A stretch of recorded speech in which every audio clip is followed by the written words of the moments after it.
డాబర్ ఆమ్లా ఉసిరి hair oil పునర్వివాహం. Yashwant గారు కూడా నా మీద కోపంగా ఉన్నారు, అలాగే అంశు కూడా. అయినా అసలు ఇందులో నా తప్పేం లేదు.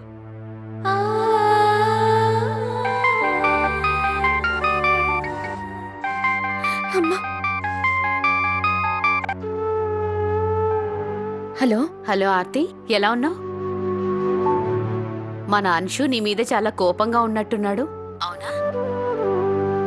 నీకు నా ప్రతి బాధ గురించి కూడా ముందే ఎలా తెలిసిపోతుందమ్మా? అవును, అంశు నా మీద చాలా కోపంగా ఉన్నాడు. పరాయి వాళ్ల బాధను చూసేనే తట్టుకోలేని యశ్వంత్ గారు పసిబిడ్డైన అంశు విషయంలో ఇలా చేస్తాడంటే నేను అసలు నమ్మలేను ఆర్తి.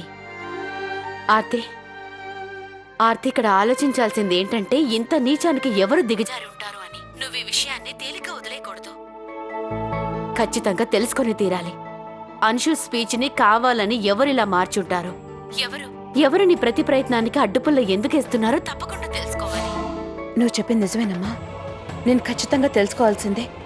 అలా ఎవరు చేశారు? నేను నీతో మళ్ళీ మాట్లాడతానమ్మా. బాయ్. ఒకవేళ మా మమ్మీ గనుక వస్తే నువ్వు నా ఫ్రెండ్ అని మా మమ్మీతో చెప్పి నీకు చాక్లెట్ కూడా ఇస్తాను.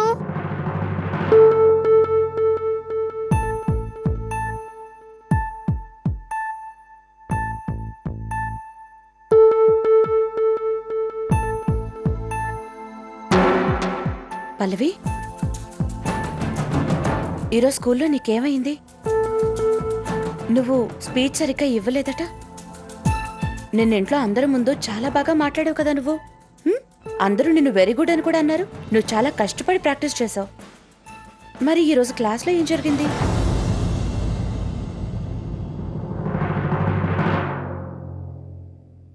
ఏం పర్వాలేదు, నేను మీ టీచర్తో మాట్లాడాను. తను పల్లవి చాలా బ్రైట్ స్టూడెంట్ అని నాతో అంది. అలాగే నీకో ఛాన్స్ కూడా ఇస్తానంది. కమాన్, అర్జెంటుగా నువ్వు నాతో వచ్చి స్పీచ్ ప్రాక్టీస్ చేయి. అప్పుడు నువ్వు కాంపిటీషన్లో ఈజీగా సెలెక్ట్ అయిపోతావు. పద. నేను నీతో పాటు ఎక్కడికి రాను. నువ్వు ఎందుకు ఇలా చెప్తున్నావో నాకు తెలుసు. స్కూల్లో అందరు నన్ను ఎగతాళి చేయాలని, అంశుకే ఫస్ట్ ప్రైజ్ రావాలని. లేదు పల్లవి, అలాంటిదేం లేదు. అబద్ధం. అందుకే కదా నువ్వు డాడీతో అంష్కి స్పీచ్ రాపించావు. మా డాడీ చాలా బాగా స్పీచ్ రాస్తారు, ఎవరూ ఓడిపోలేరు. అందుకే మాయా అమ్మమ్మ స్పీచే మార్చేసింది. లేదంటే అంశు తప్పకుండా గెలిచేవాడు.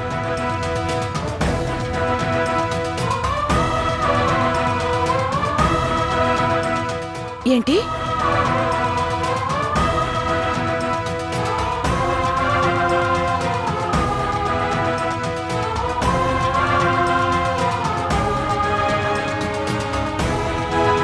మాయా గ్రాండ్మా,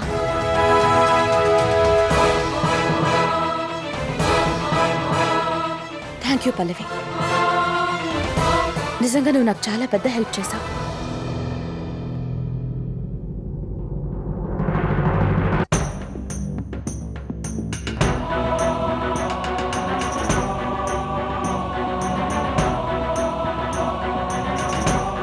ఇంట్లో మహాభారతం ఎలా నడిపించాలో ఎవరైనా మిమ్మల్ని చూసి నేర్చుకోవాలి. పిన్ని గారు, ఎందుకు ఇలా చేశారు మీరు? అంశు మీకేం ద్రోహం చేశాడు? నాకు బాగా తెలుసు నేనంటే మీకు అసలు ఇష్టం లేదని. కానీ ఇందులో అంశు తప్పే ఉంది. తను రోజంతా మిమ్మల్ని మాయా గ్రాండ్మా అంటూ తిరుగుతాడే. అంశు మిమ్మల్ని ఎంత అభిమానిస్తాడు, ఎంత ప్రేమిస్తాడు. అలాంటిది వాడు చెడెందుకు కోరుకుంటున్నారు? కేవలం నేను తన అమ్మననేగా, నేను వాడికి జన్మనిచ్చాననేగా. నా వల్ల ఏదైనా తప్పు జరిగితే నాతో చెప్పండి. నేను కూడా ఇంట్లో మిగతా వాళ్లలాగా పల్లవి సంతోషాన్ని చూడాలనుకుంటున్నాను. తన మనసులో ఉన్న భయాన్ని శాశ్వతంగా పోగొట్టాలనుకుంటున్నాను. కానీ మీరు పల్లవితో రక్త సంబంధం ఉన్నవాళ్ళు కదా. తనకి మీరు గ్రాండ్మా కూడా. పల్లవి అంటే మీకెంత ఇష్టమో నేను ప్రత్యక్షంగా చూశాను కదా. మరి మీరెందుకు ఇలా చేశారు?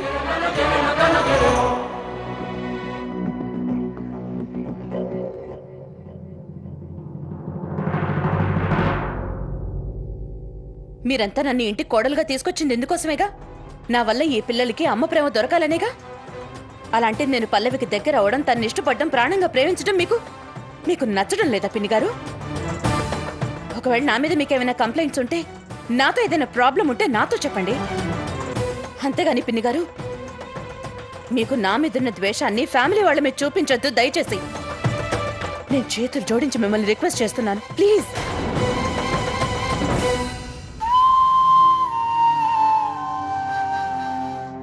నేను మీతో ఇలా మాట్లాడకూడదని నాకు తెలుసు. మీరు నాకంటే పెద్దవారు, వయసులోనూ అనుబంధంలోనూ అలాగే అన్ని విషయాల్లోనూ. అందుకే నేను ఇంతవరకు మీరు ఏమన్నా ఏం చేసినా మౌనంగా ఉన్నాను, మాట్లాడకుండా ఊరుకున్నాను. మీకెప్పుడు ఎదురు చెప్పలేదు, ఎలాంటి కంప్లైంట్స్ ఇవ్వలేదు. కానీ ఇప్పుడు మాత్రం నేను మౌనంగా ఉండలేను పిన్ని గారు. ఎందుకంటే మీరు నా పిల్లల మనసు నొప్పించారు, వాళ్ళ భావాలకి భంగం కలిగించారు. మీరు యశ్వంత్ గారు కూడా బాధపడేలా చేశారు. ఇది నేను ఎప్పటికీ సహించలేను పిన్ని గారు. ఒక్క విషయం గుర్తుంచుకోండి, యశ్వంత్ గారు నా పైన కోపంగా ఉన్నారని, ఆయన నా మీద స్పీచ్ మార్చానన్న ఆరోపణ చేశారనే దాని గురించి నేను మిమ్మల్ని అడగడానికి వచ్చాను అనుకోకండి.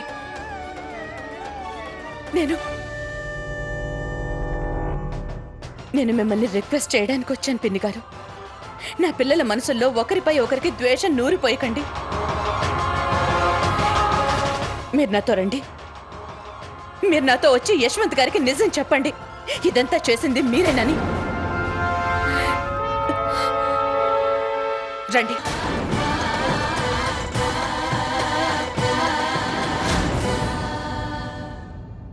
నా భర్త, నా ఇల్లు, నా పిల్లలు. నువ్వు చాలా తప్పు అభిప్రాయంతో ఉన్నావు. విధవరాళ్లు కూడా అందరిలా కాపురాలు చేస్తారా? విధవ?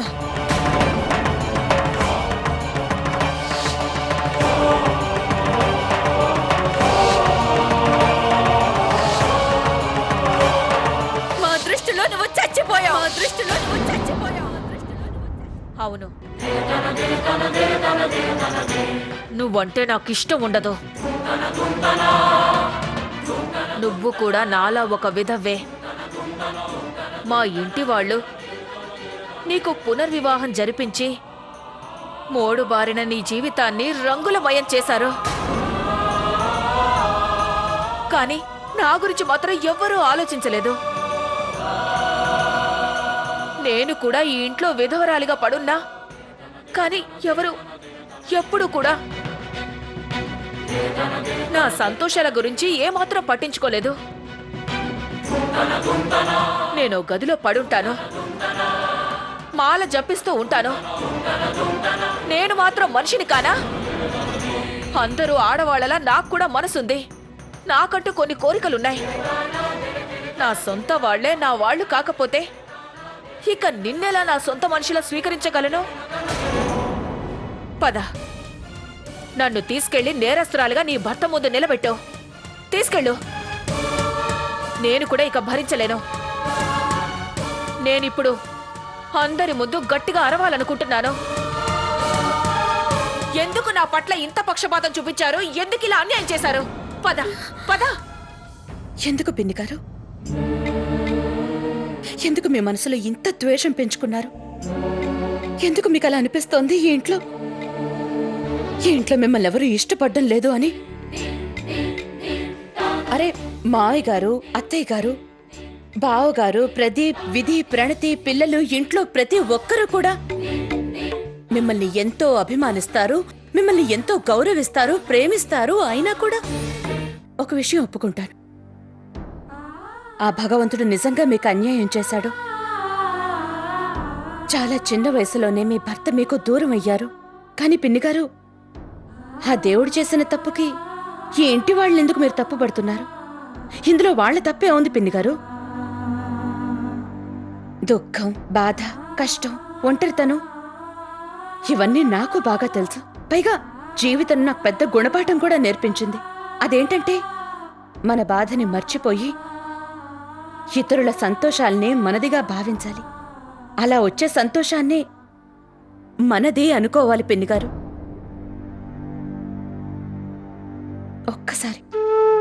కేవలం ఒక్కసారి పిన్ని గారు, ఒక్కసారి ఇలా చేసి చూడండి. అప్పుడు చూడండి మీ మనసు ఎంత సంతోషంగా ఉంటుందో. మీరు చెప్పింది నిజమేనన్నా. జరిగిపోయిన దాన్నే తలుచుకుని బాధపడితే ఆ బాధ ఇంకా పెరుగుతుంది. నేను ఆర్తి గారు కలిసి ప్రిన్సిపల్కి ప్రామిస్ చేశాం. ఆ విషయంలో మేము ముందడుగు వేయాలి. ఒకరినొకరు నిందించుకోవటం వల్ల కలిగే ప్రయోజనం ఏం లేదు. వెళ్ళొస్తాను.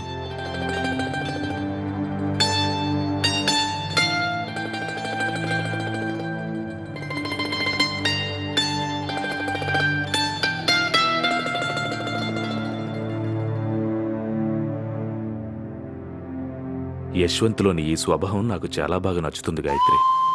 తన తప్పును ఒప్పుకోవడానికి తనెప్పుడూ వెనుకడుగు వేయడు. అన్నీ తెలిసినవాడు, తెలివైనవాడు, మంచి వ్యక్తిత్వం ఉన్నవాడు.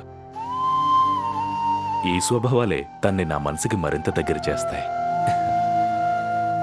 నీతులు చెప్పడం వల్ల ఏం జరుగుతుంది ఆర్తి? దెబ్బ తగిలిన వాళ్ళకే నొప్పేంటో తెలుస్తుంది. నీ గాయం మానిపోయింది, కానీ యశ్వంత్ నిన్ను కోపగించుకోవడం నాకు చాలా ఆనందంగా ఉంది. నీకు ప్రేమ దొరకలేదు. ఆర్తి గారు,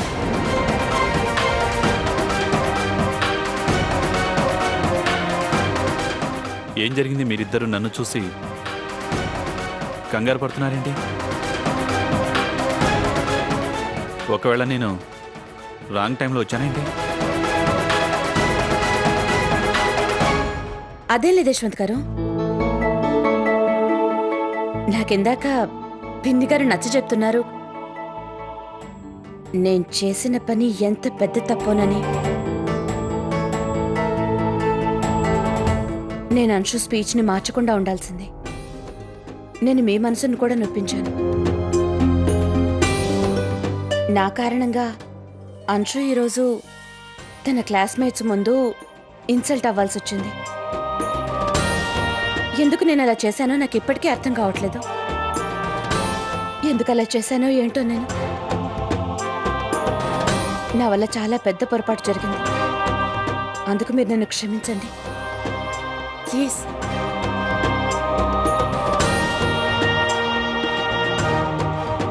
చెప్పండి పిన్ని గారు. అవును, నువ్వు చెప్పింది నిజమే. నేను వెళ్తున్నాను. నాకు చాలా పనుంది.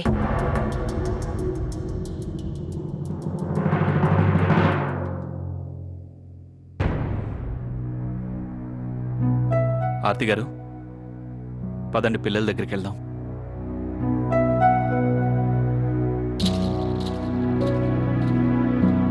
ఏం ఆలోచిస్తున్నారు?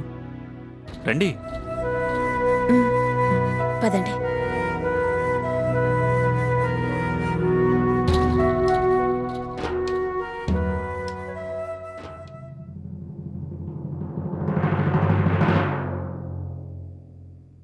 ఆ దేవుడి మీదొట్టార్తి, నువ్వు యశ్వంత్ ముందు నిజం చెప్పకపోవడం చాలా సంతోషం. కానీ నేను మాత్రం నిన్ను వదలను.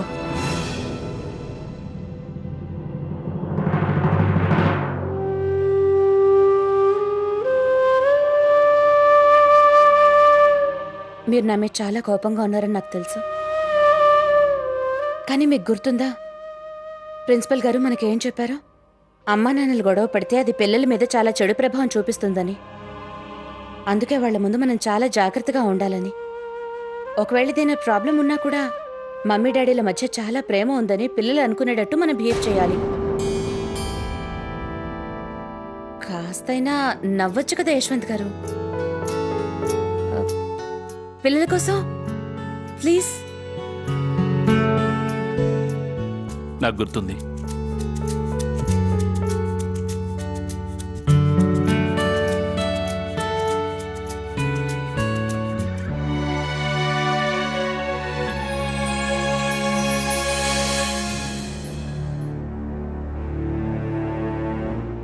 ప్రదీప్, ఒక్క నిమిషం. నేను నీకోసం వెయిట్ చేస్తున్నాను. అదేంటంటే రాము ఏదో పని మీద బయటికి వెళ్ళాడు. నాకు కొంచెం కూరగాయలు తెచ్చివా ప్లీజ్. కూరగాయలు, కొత్తిమీర, టమాటా, వంకాయలు ఇవి తీసుకురావడానికా నేనుంది? నిజంగా నేను వీటితో చాలా విసిగిపోయాను. ఈ ప్రదీప్కి ఏమైంది? ఎప్పుడు ఇలా మాట్లాడలేదే. ఖచ్చితంగా ఏదో జరిగే ఉంటుంది.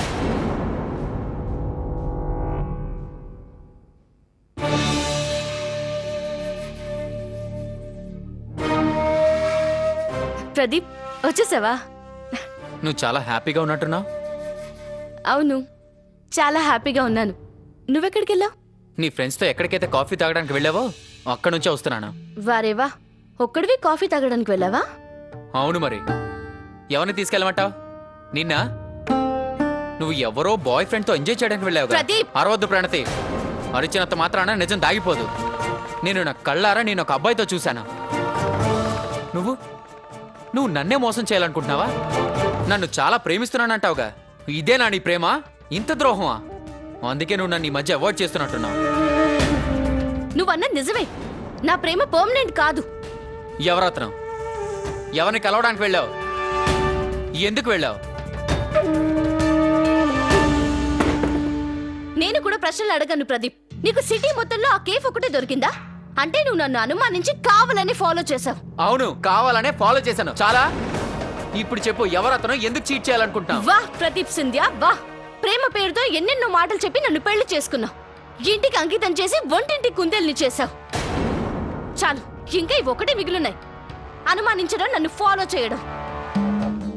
అవును, నేను నిన్ను ఫాలో చేశాను. చెయ్యొద్దులు ప్రదీప్. నువ్వు నాతో అబద్ధం చెప్తావని నేను అసలు ఊహించలేదు.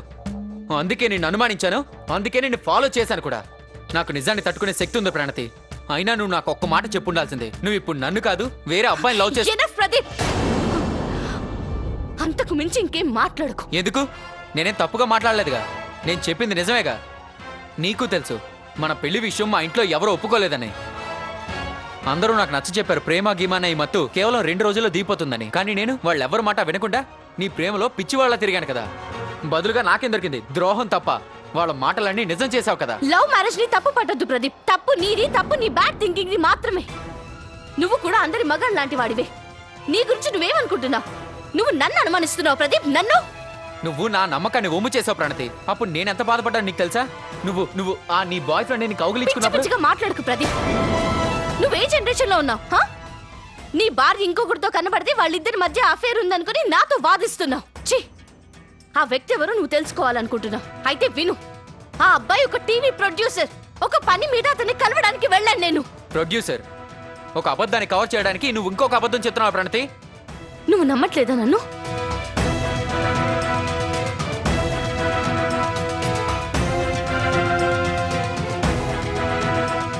అయితే చదువుకో.